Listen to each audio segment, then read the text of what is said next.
Afternoon, everybody. Today we are going to learn section 2nd 2.2 The Sower, the poem.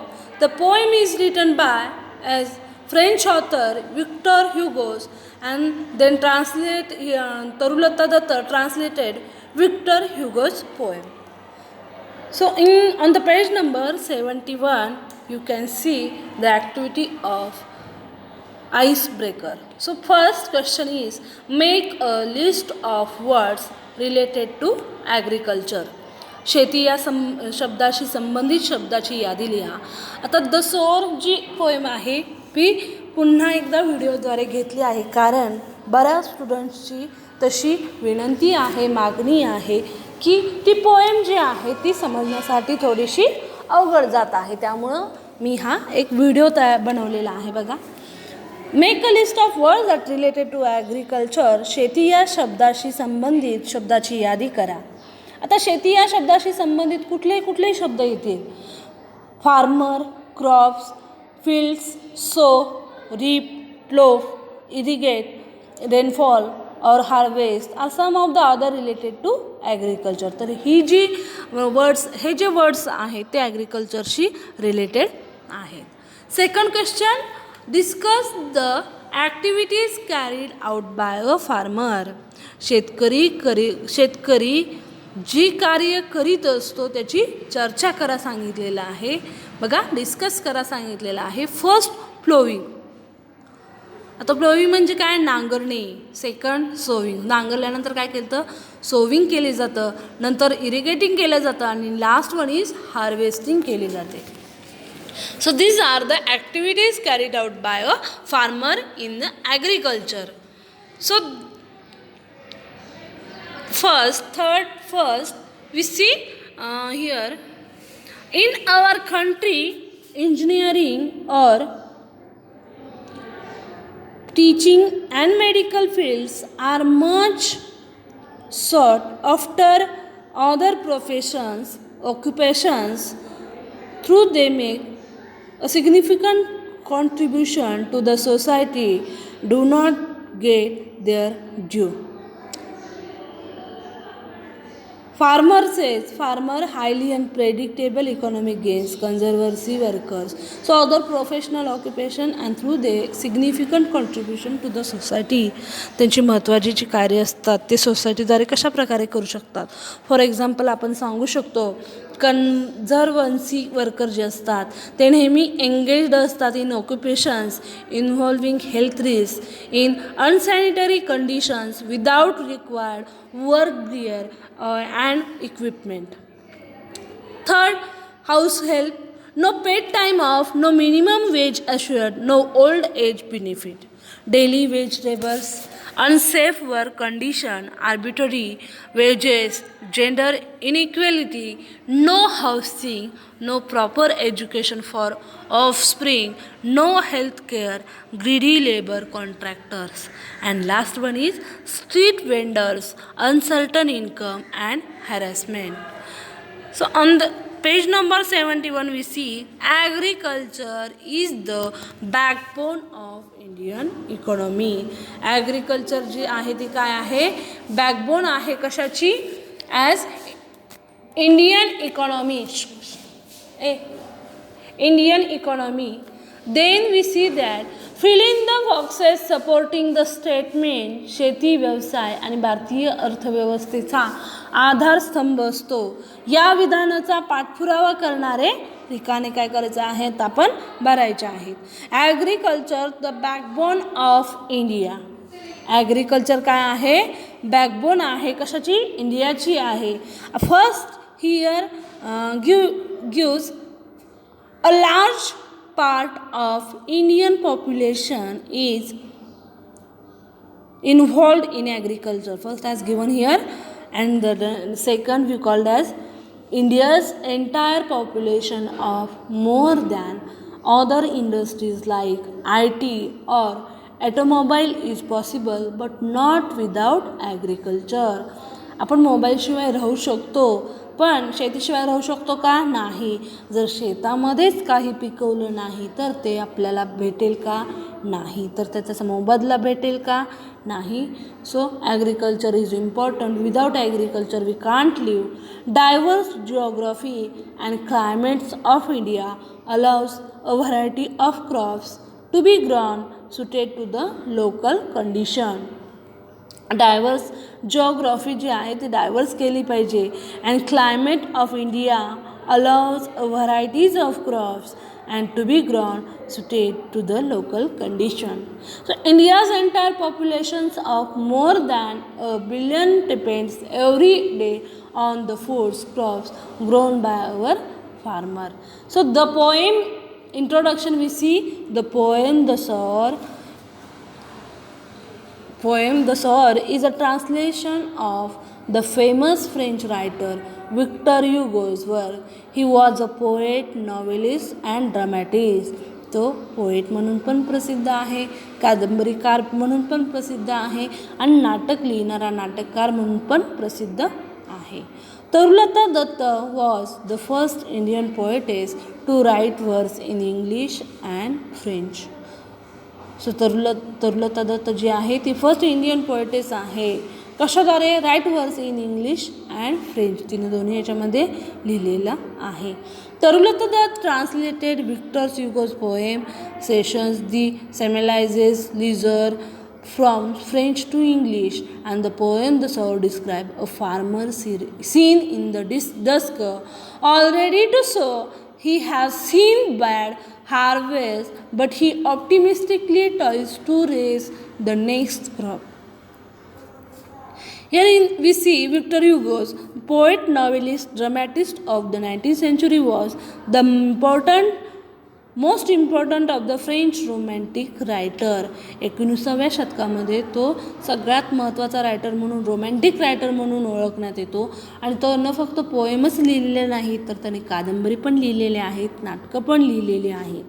Though regarded in France as one of country's greatest poet, he is known for his novel Notre Dame de Paris 1831 and Les Miserables 1862. तर 1862मधली लेस मिझरेबल्स आणि 1831मधली Notre डॅमे D Paris ह्या दोन्ही नॉवेल्ससाठी तो प्रसिद्ध आहे आणि त्याला greatest poet म्हणून ओळखण्यात येतं. Second we see information about Tarulata Dutt. Here we see photos, here their pictures and their works. त्यांचे जे पिक्चर्स आहेत, काही व्यक्ती हा चेहऱ्यावरून बघा कशा लक्षात येतात, पण तसं काही नसतं. आपण सहवासात राहिल्यानंतर ते कळतात. आपण त्यांच्या सहवासात राहू शकत नाही, पण त्यांच्या वर्कद्वारे आपल्याला त्यांची ओळख होते. A Bengali poet, Tarulata Dutt is a Bengali poet also known as Toru, wrote in English French, was born on 4th March 1856 in Kolkata. तर तरुलता दत्तचा जन्म 4 मार्च 1856 रोजी कोलकातामध्ये झाला. She is considered to be the first Indian poetess to write verses in English and French. तिला असं घोषित करण्यात आलं ती पहिली पोएटेस होती, कवयित्री होती जिने इंग्लिश वर्सेस असतील तर किंवा फ्रेंचमध्ये किंवा इंग्लिशमध्ये तिने केलेल्या आहेत. She translated dozens of poems and completed a novel before her death. तिनं खूप अशा डझन ऑफ पोएम्स ट्रान्सलेटेड केलेल्या आहेत आणि त्याचप्रमाणे तिनं तिच्या डेटच्या अगोदर 21व्या वर्षी तिची डेट झालेली आहे. त्याच्या अगोदर पण तिने भरपूर अशा नॉवेल कंप्लीट केलेल्या आहेत. Her poems such as Sita, lotus, our casuarina tree are well known. तिच्या सीता, लोएस आणि कॅझुरिना ट्री ज्या आहेत त्या खूप प्रसिद्ध आहेत, म्हणजे ज्या रीडर्सनी प्रभावित करणाऱ्या, इम्पॅक्ट करणाऱ्या आहेत. The sower is a translation of Victor Hugo's poem and session de Semmelweis Le Sauveur is translated by Victor Hugo's poem. तर ती विक्टर ह्युगोज पोएमच्या पासून ती ट्रान्सलेटेड केलेली आहे. Session to English. The sower is a poem about a farmer who is sowing seeds. ही जी poem आहे ती एका फार्मरबद्दल सांगत आहे. आणि फार्मरबद्दल काय सांगत आहे? हू इज सोविंग सीड्स, जो आहे तो बियांची पेरणी करत आहे. आणि त्या बियाची पेरणी करताना जो ऑब्झर्व करत आहे. आणि पोएम जे आहे त्या फार्मरबद्दल आहे, जो who is sowing seeds. He has seen many bad harvest in his life. त्याच्या जीवनामध्ये त्याने भरपूर असे बॅड हार्वेस्ट पाहिलेले आहेत. However he is so optimistic of having good harvest every time he tosses grains. म्हणजे त्याच्या जीवनामध्ये तो कसा ऑप्टिमिस्टिक आहे, optimistic and pessimistic. The meaning of optimistic we called as a positiveness. नेहमी आशावादी, नेहमी प्रत्येक गोष्टीमध्ये पॉझिटिव्ह थिंकिंग करणारा. आता आपल्याला पॉझिटिव्ह म्हणल्यानंतर अंगावरती काटा येतो, पण positive thinking is important in our life also. Optimistic and pessimistic. Optimistic आशावादी, पेसिमिस्टिक निराशावादी. तर नेहमी माणसानं कसं राहिलं पाहिजे, optimistic of having good harvest every time he tosses again. म्हणजे आता एक्झाम्पल आपण आपल्या स्वतःच्या घरातलासुद्धा घेऊ शकतो, की आपल्या घरातले जे असतात ते प्रत्येक वेळेस ऑप्टिमिस्टिक आशावादी राहतात. जरी आपल्याला गेल्या वर्षी चांगलं पीक भेटत नसेल तर पुढच्या वर्षी तरी आपण त्याच्यामध्ये चांगलं पीक उगवू शकतो, आपल्याला जास्तीत जास्त आपण नफा घेऊ शकतो. तर ह्यांची जी ऑप्टिमिस्टिक ओपिनियन म्हणजे आशावादी जे विचार करण्याची सरणी असते ते नेहमी आशावादी राहत असतात, ते नेहमी पॉझिटिव्ह थिंकिंग करत असतात. Porch way here the meaning givens hard meaning and their similar meaning in the English. त्याचे हार्ड मिनिंग दिलेले आहेत, hard words and their meaning. The sower sitting in a porch way cool sunlight I see dying fast. The meaning of porchway we see a verandas or a covered shelter in front of a building. Sunlight I see dying fast. Twilight hasten on to rule. Twilight hasten on the rule. Explain in your words. For example, working towards have well nigh passed. Shadows run across the lands, but a soul lingers still. Well nigh, the meaning of well nigh we see almost but not completely or exactly, just about. ते not completely करू शकतो किंवा exactly करू शकतो, पण just about. So कवयित्री जी आहे तिच्या घराच्या प्रवेशद्वाराशी सायंकाळची जी दृश्य आहे, sitting in a porch way cool, प्रवेशद्वाराशी सायंकाळचे दृश्य निवांत बघत बसली आहे. Sunlight I see dying fast. सायंकाळ झालेली आहे, सनलाईट जायला लागलेली आहे म्हणल्यानंतर काय, सायंकाळचं वातावरण निर्माण झालेलं आहे. आय सी डाईंग फास्ट, आणि सूर्य जो आहे तो मावळत चाललेला आहे. ट्विलाईट हॅसन ऑन टू रूल, आणि जो आकाशात आता प्रकाश आहे तो सूर्य झपाट्याने मावळतो आहे आणि आकाशात आता प्रकाश जो आहे तो पसरू लागलेला आहे. सो वर्किंग अवर्स टू वेल नाय pass, shadows run across the lands, आणि जमिनीवर सावल्यांचा खेळही सुरू झालेला आहे. Shadows runs across the past.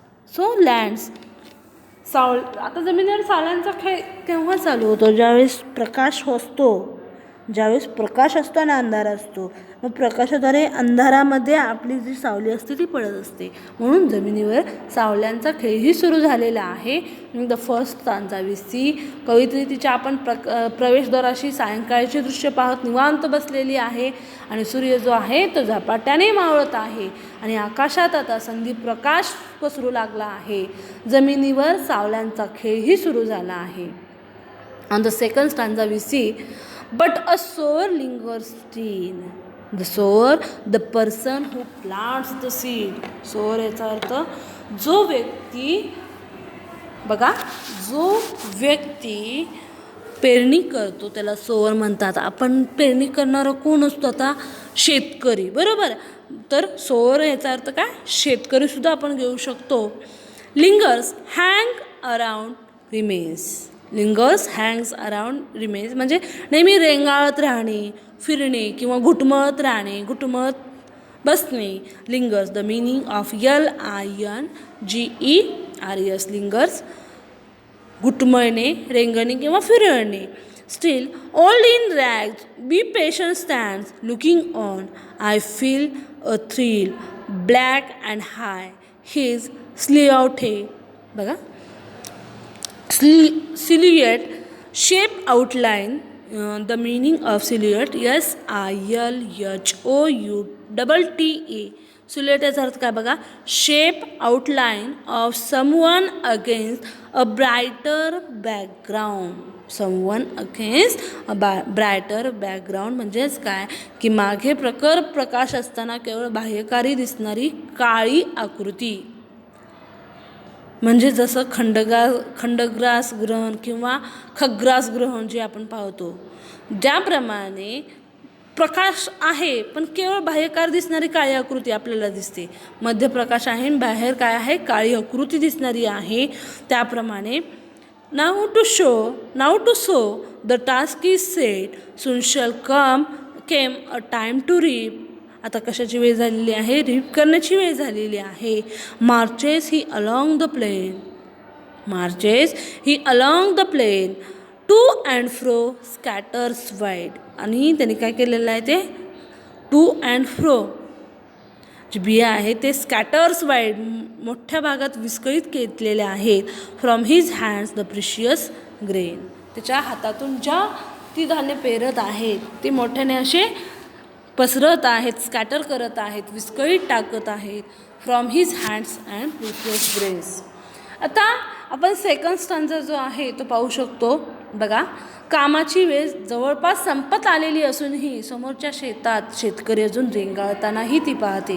म्हणजे काही गोष्टी राहिलेल्या आहेत का, काही काम आपल्या हातून राहिलेलं आहे का, जेणेकरून आपल्याला नंतर ते लक्षात येतं. आता आपल्या जरी सुद्धा महत्त्वाच्या बाबी असतात ते विसरलेले आहेत का, आपण नेहमी न्याहाळत असतो, बघत असतो, जेणेकरून ती आपल्याला त्या अडचणी आपल्याला नंतर येऊ नये, ती गोष्ट आपल्याला नेहमी त्रास देत राहते. त्याचप्रमाणे शेतकरी जो असतो, शेतातून येताना त्याचं शेत जे असतं ते निहाळून पाहत असतो, तिथंच रेंगाळत असतो का आपलं अजून काही काम राहिलेलं आहे का. तरीसुद्धा ते शेतकरी अजूनही तिथं रेंगाळतच पाहिलेले आहेत. आणि म्हातारा जो आहे, एक म्हाताराचा जीर्ण कपड्यातला तो कष्टकरी माणूस चिकाटीने शेतात काम करताना पाहून कवयित्री तिच्या मनामध्ये त्याच्याविषयी विलक्षण आदराची आणि आपुलकीची भावना दाटून येते. काय ते कारण का बघा, तो इतका चिकाटीने शेतात काम करत आहे, म्हणजे तो इतका ओल्ड असूनही तो शेतामध्ये एखाद्या चिकाटीने काम करत आहे. So here now to sow the task is set. आता मावळत्या सूर्याच्या संधिप्रकाशात त्याची भव्य आकृती नांगरलेल्या शेतात दूरवर पसरलेली तिला दिसते.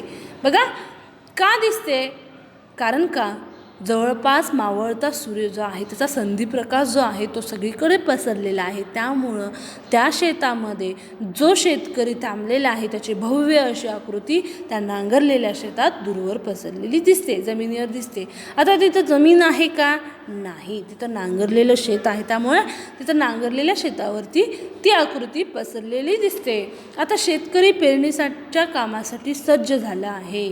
म्हणजेच काय, पेरणी झाल्यानंतर लवकरच पीक कापणीला येईल अशी आशावरी बाळगत आपले जे हातातले धान्याचे मौल्यवान मोती ते ओळीने जमिनीत पसरत पुढे जात आहेत. आणि त्याचे हे काम कवयित्री गर्क होऊन पाहत राहते. आता एखाद्यासाठी ती नवीन गोष्ट असेल, त्यामुळे ती व्यक्ती जी आहे ती प्रत्येक गोष्ट जी असते ती टक लावून पाहत असते. एक्झाम्पल आपण इथं त्या कवयित्रीचं, पोएटेसचं घेऊया, दुर्लता दत्तचं घेऊया. कशाप्रकारे ती त्या पूर्ण इव्हेंटचं जे आहे पिक्चरायझेशन करते, वर्णन सांगते. Muse I see him straight, darkness deepens, fades the light. Now his gesture to mine eyes are august and strange. His height seems to touch and the starry skies. So august, the meaning of august we call as noble, dignified, impressive. Noble, dignified, impressive. And the meaning of stride, walk with a long step.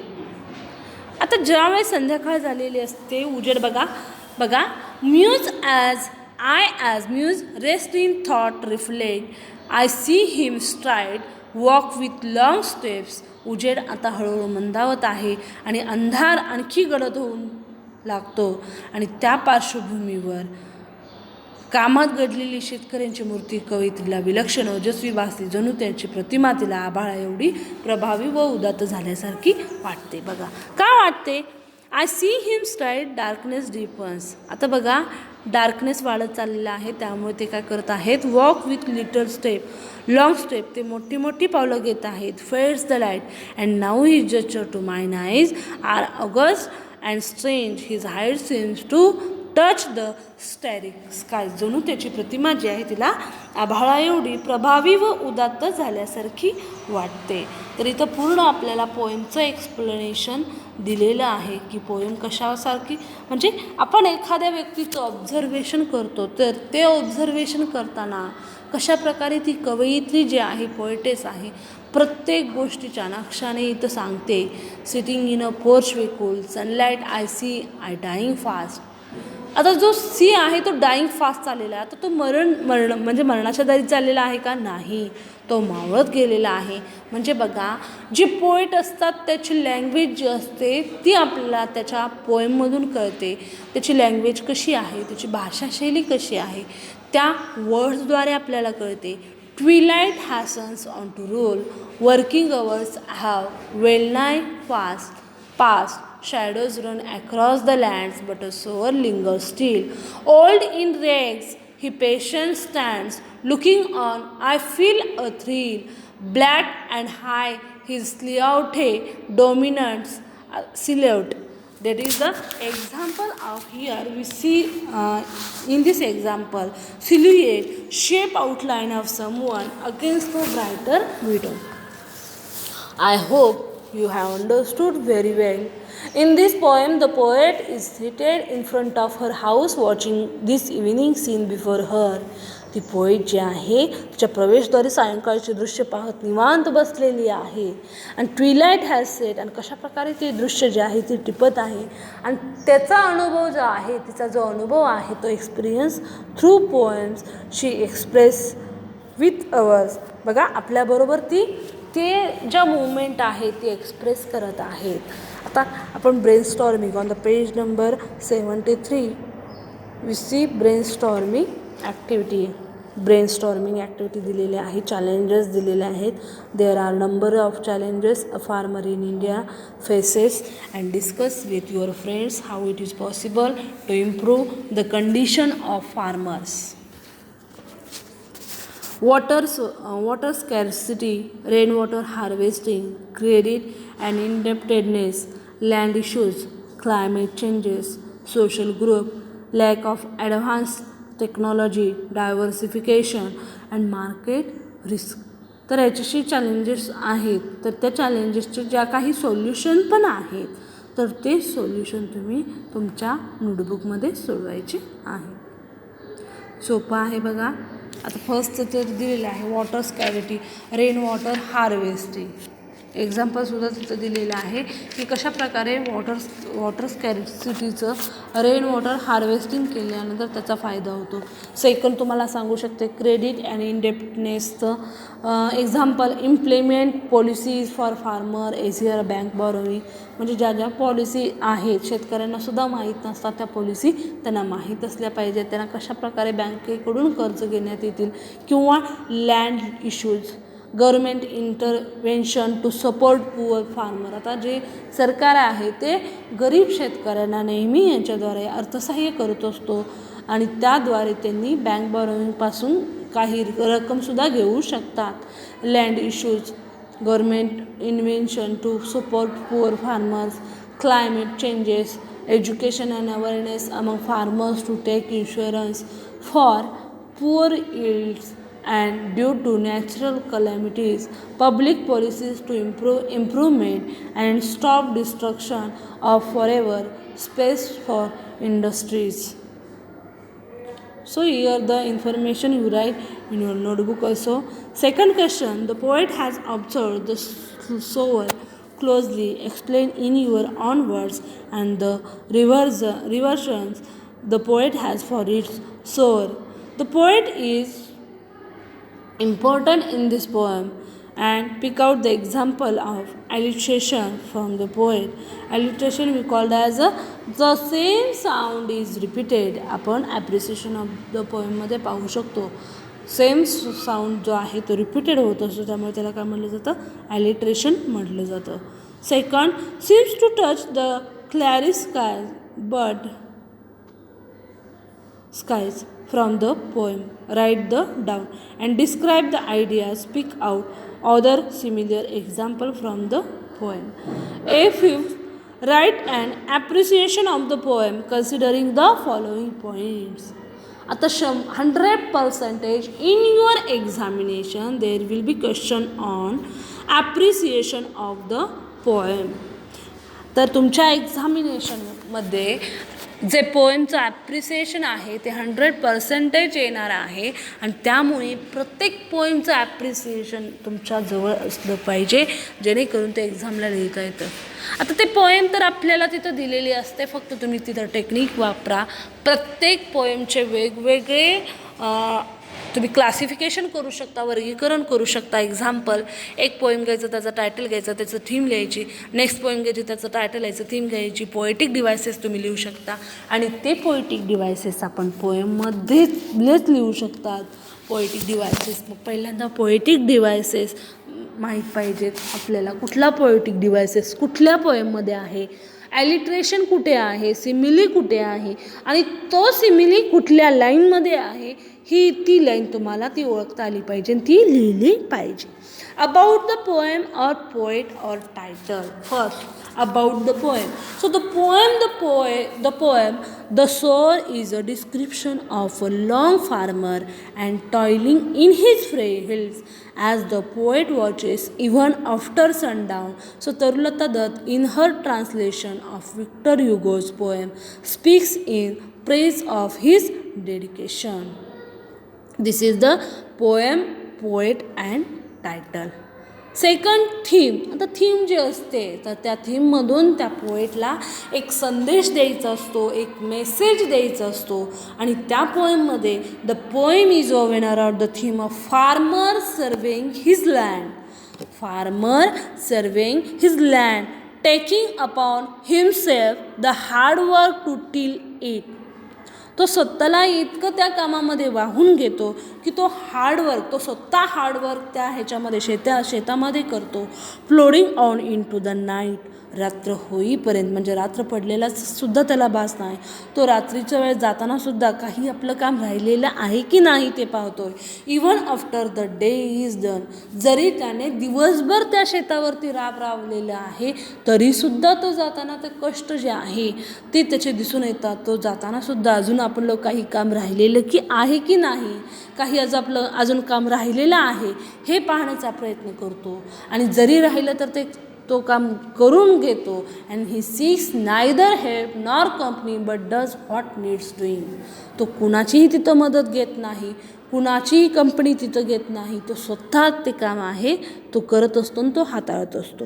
आता poetic devices, language style. Poetic devices वापरताना त्या पोएटचे जे activities आहेत, त्या पोएटची कलाकौशल्य आहेत, language skill पण आपण म्हणू शकतो, तर ते आपल्याला त्या पोएमद्वारे, त्या एक्झाम्पल्सद्वारे आपल्याला दिसून येते. बघा, the poet has used the devices, for example, like we called as alliteration, imagery, symbolism to create the scene in reader's mind. ज्यावेळेस तो पोएट जो आहे तो डिव्हायसेस वापरतो, ॲलिट्रेशन वापरतो, इमेजरी वापरतो किंवा सिम्बॉलिझम वापरतो, काल्पनिक वापरतो, प्रतिकात्मक वापरतो. कशासाठी? To create the scene in the reader's mind. तो सीन जे आहे ते दृश्य जे आहे ते आपल्या डोक्यामध्ये बनवण्याचा प्रयत्न करतो. दृश्य आपल्याला तो दाखवण्याचा प्रयत्न करतो. जरी आपण आता मी सांगितलेली पोयम मी ज्यावेळेस सांगत होते त्यावेळेस तुमचे प्रत्येक दृश्य जे आहे आपण व्हिज्युअल इमेजेसद्वारे आपल्या माइंड्सद्वारे एक निर्माण करतो, क्रिएट करतो आणि ते पाहत असतो. The rhyme scheme is ABAB. Rhyme scheme म्हटल्यानंतर रायमिंग वर्ड्स लिहू नका. राईम स्कीम म्हटल्यानंतर राईम स्कीमच लिहा. ABAB. Providing a pleasing rhythm to read aloud. Providing a pleasing rhythm to read aloud, and the language comprises words and used in the language.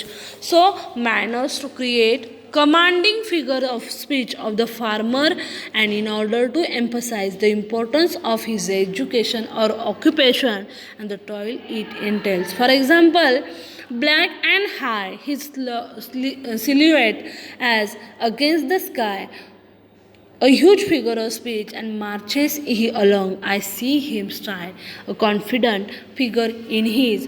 So, a figure of respect, the poet herself in an way set the tone in the reader's mind to look at the farmer with the respect or reverence which we must give him. तर फार्मरना आपण काय दिलं पाहिजे? Respect दिला पाहिजे. एखाद्या व्यक्तीचं आपण म्हणतो की म्हणजे आपल्याला बघा आपण ज्यावेळेस आपल्या वडिलांच्याबद्दल माहिती सांगत असतो आपल्याला एक आपला अपमान झाल्यासारखं वाटतं. ज्यावेळेस आपण म्हणतो माझे वडील जे आहेत ते शेती करतात. पण लक्षात ठेवा विद्यार्थ्यांनो, ज्यावेळेस आपण स्टुडंट्स नेहमी लक्षात ठेवा ज्यावेळेस आपण सांगत असतो की my father is farmer, so we respects our farmer, our father professional life. Why? Without farmer or without agriculture we can't live. We live without mobile, we live without engineering, but we can't live without farmer or without agriculture. कारण का आपल्याला खायलाच भेटलं नाही तर आपण जगू शकतो का? नाही. आपल्याला मोबाईल नसेल तर आपण जगू शकतो, आपल्याला त्याच्याबद्दल काही अडत नाही. आपण TV नसेल तर अडत नाही. पण आपल्याला फार्मर किंवा ॲग्रिकल्चर नसतील तर ते आपल्यासाठी धोकादायक असतं. आपण त्याच्याशिवाय जगू शकत नाही. Special features novelist focusing elements. आता स्पेशल फीचर्स कुठले आहेत तर 2 आस्पेक्ट्स आहेत बघा. हार्डवर्क विच फार्मर जे असतात त्यांना हार्डवर्क इम्पॉर्टंट. त्यांना बसल्या बसल्या कोण देईल का? नाही. त्यांना त्या शेतामध्ये कष्टच करावे लागतात. Performs uncomplainingly day and night. दिवसा म्हणजे त्यांना दिवस बघावा लागत नाही किंवा रात्र पाहावी लागत नाही.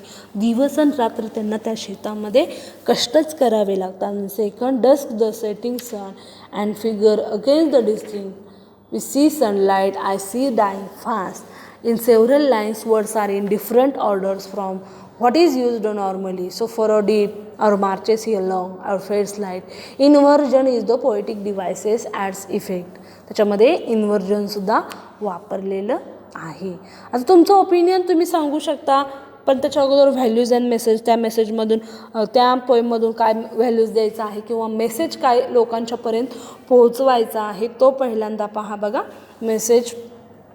The poem gives a very important message. It brings into focus on importance of the farmers. याच्यामध्ये खूप महत्त्वाचा संदेश दिलेला आहे. आता तो संदेश काय दिलेला आहे की फोकस कशावरती प्रकाश टाकलेला आहे? The importance of the farmer. शेतकऱ्यांच्यावरती जास्तीत जास्त फोकस केलं आहे. His unrecognised service to the society. म्हणजे त्याचं कष्ट जे आहे काम जे आहे ते दिसून येतं का? नाही. So we call unrecognised service to society. त्याची न ओळखता येणारी जी सर्व्हिस आहे ती सोसायटीबद्दल. However much money one may possesses one can not eat the money. बघा एखाद्या व्यक्तीने कितीही पैसा निर्माण केला तर तो खाता येतो का? नाही. पण एखाद्या फार्मरनं किती उत्पन्न केलं ते तर खाता येतं ना आपल्याला. तर एक्झाम्पल दिलेलं आहे. However much money one may possesses one can not eat the money. So one needs the farmer for one's very survival. Last one is your opinion about the poem. तुमचं स्वतःचं मत तुम्ही सांगू शकता. आता मला सांगा प्रत्येकाची जी मतं असतात ती सारखीच येतील का? इथं नाही. प्रत्येकाची वेगवेगळी येऊ शकता. You write also your own answer but write in proper way. The poem is effective in creating in positive, respectful picture of the farmer. त्याच्यामध्ये एक रिस्पेक्टफुल पिक्चर जे आहे, चित्र जे आहे ते निर्माण केलेलं आदरणीय चित्र तर कुणाबद्दल, तर फार्मरबद्दल, शेतकऱ्यांबद्दल. हे simple life story is in seen in the way the poet describes is action. आणि याच्यामध्ये पोएटने काय केलेलं आहे, डिस्क्राईब केलेलं आहे कशामध्ये, ॲक्शनमध्ये. आता write summary of the poem using the following points. आता जी समरी असते, सारांश असतो, सार कसा लिहायचा असतो बघा, की मुद्दे वापरून टायटल त्याच्यामध्ये आलं, इंट्रोडक्टरी पॅराग्राफ त्याच्यामध्ये poet, poem, type, nature, tone, main body, central idea, gist of the poem, last one is conclusion. बघा अशा प्रकारे एक्झाम्पल्स आहेत. तर ते एक्झाम्पल्स आपल्याला तिथं पाहायला भेटतात. आणि हे example main body and conclusion आणि लास्ट केला जातो. Compose a poem farmer in 4-6 lines in the following sentences in the following continuing. आता खाली काही शब्द दिलेले आहेत ते तुम्ही तुमच्या याच्यामध्ये सोडवू शकता. बघा नोटबुकमध्ये सोडवू शकता. Imagine that he sweats, he does not fret, he sows the soils he does. So imagine that you are farmer from drought-prone area and write a letter to a newspaper editor and discuss the problems and suggest possible solution. So agriculture is the principal occupation in Maharashtra and it has many career opportunity. त्याच्यामध्ये वेगवेगळ्या career opportunity आहेत. and first is agriculture correspondent, second agriculture policy analyst, third soil conservationist, machine design engineer and veterinarian and horticulturist. Write in a brief about the various career opportunity given above and collect the information from the following university. आणि माहिती गोळा कोणाकडून करायची आहे, तर खाली दिलेल्या युनिव्हर्सिटीमधून तुम्ही गोळा करू शकता. Indian Institute of Technology Kharagpur, Mahatma Phule Krishi Vidyapeeth Pune, doctor Panjabrao Deshmukh Krishi Vidyapeeth Akola. So project on the page number 74 here. Project: visit your college library or use the web and collect information on green revolution and white revolution in our country. तर green revolution आणि white revolution आपल्या कंट्रीमधले जे आहेत त्याच्यावरती तुम्ही project बनवू शकता. आता सगळ्यात अगोदर प्रोजेक्ट बनवताना नेहमी ॲग्रिकल्चर करस्पॉन्डन्स कुठले आहेत, कवर्स ऑल इव्हेंट्स. त्याच्यामध्ये सगळे इव्हेंट जे आहेत, घटना ज्या आहेत त्या कवर झालेल्या असल्या पाहिजेत. आर्टिकल्स ऑफ इंटरेस्ट, त्याच्यामध्ये जे आर्टिकल्स आहेत इंटरेस्टचे किंवा stories which are relevant to interest and stories. So that is also important. Fertiliser, seeds, irrigations, diseases outbreaks, weather reports, patterns and labour issues. Marketing communication manager. I hope you have understood very well poem The Sower. Here the Sower, आता मला वाटतं की बऱ्याच जणांना ही जी poem आहे ती बऱ्यापैकी कळलेली असेल. कवयित्री जी आहे तिच्या घरामध्ये आपण पाहिलेलं आहे बघा. She express her on experience or Victor Hugo's work experience. She discussed about these events. I hope you have understood very well. Subscribe this channel, then you have notification will be. तुम्हाला यावरती notification भेटतील बघा. तुम्ही जर subscribe केलं तर याच्यावरती तुम्हाला नोटिफिकेशन भेटतील. आणि ग्रामर्सचे असतील ते पुढचे व्हिडिओ मी जे आहे ते ग्रामरचे बनवणार आहे ते तुम्हाला भेटतील.